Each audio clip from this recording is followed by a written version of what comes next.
दीदी का वो सियासी दांव जिसने मामा को चित कर दिया।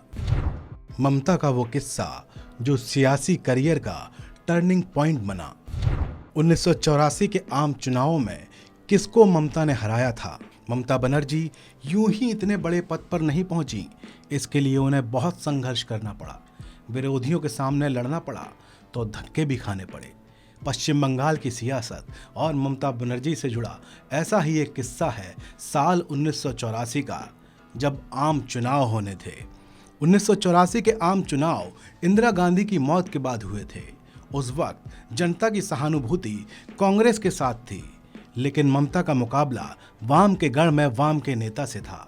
वो वक्त ऐसा था जब उस नेता के सामने खड़ा होने से भी हर पार्टी के लोग कतराते थे। रिकॉर्ड ऐसा था कि माकपा के उस नेता को कोई चुनौती देना नहीं चाहता था, क्योंकि उनकी जीत पक्की मानी जाती थी। वो नेता कोई और नहीं बल्कि सोमनाथ चटर्जी थे। पश्चिम बंगाल की जादवपुर सीट से, जो वामपंथियों का गढ़ कहलाती थी, वहां से किसी और का जीतना तब तक नामुमकिन ही माना जाता था। आम चुनाव के वक्त कांग्रेस के नेता राजीव गांधी को भी उस सीट के लिए नए चेहरे की तलाश थी। सीट पर माकपा के दिग्गज नेता सोमनाथ चटर्जी का कब्जा था। उस वक्त बंगाल कांग्रेस की हालत ऐसी थी कि कोई भी नेता सोमनाथ चटर्जी को चैलेंज करना नहीं चाहता था। कांग्रेस नेता सुब्रत मुखर्जी ने कुछ लोगों से बात भी की, लेकिन हार के डर से उन्होंने साफ साफ इनकार कर दिया। ऐसी स्थिति देखकर सुब्रत भी हैरत में पड़ गए। उनके दिमाग में ममता बनर्जी का नाम आया और तत्काल उन्होंने दिल्ली फोन घुमाया, जिसके बाद ममता बनर्जी के नाम को तत्कालीन केंद्रीय मंत्री प्रणब मुखर्जी के सामने रखा गया।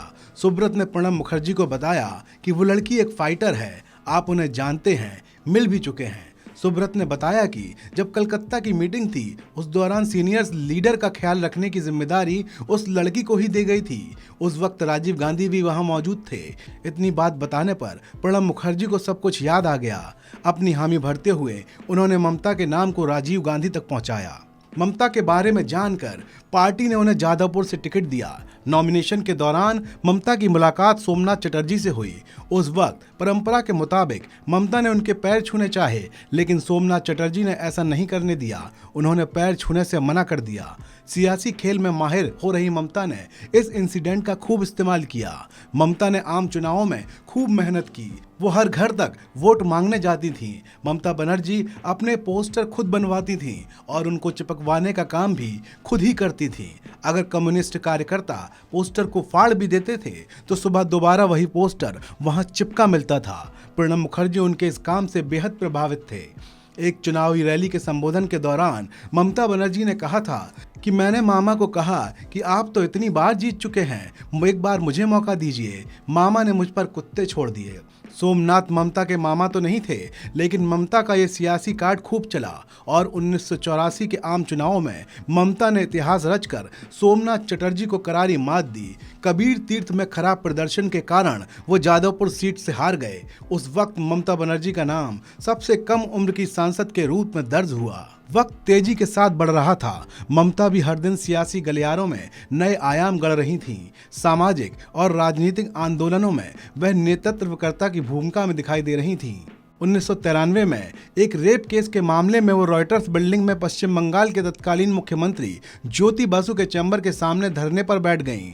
पुलिस ने उन्हें ज्योति बसु के चैम्बर के सामने से घसीटते हुए बिल्डिंग से बाहर फेंक दिया, जिसके बाद ममता ने कसम ली कि इस दहलीज पर वह मुख्यमंत्री बनकर ही कदम रखेंगी।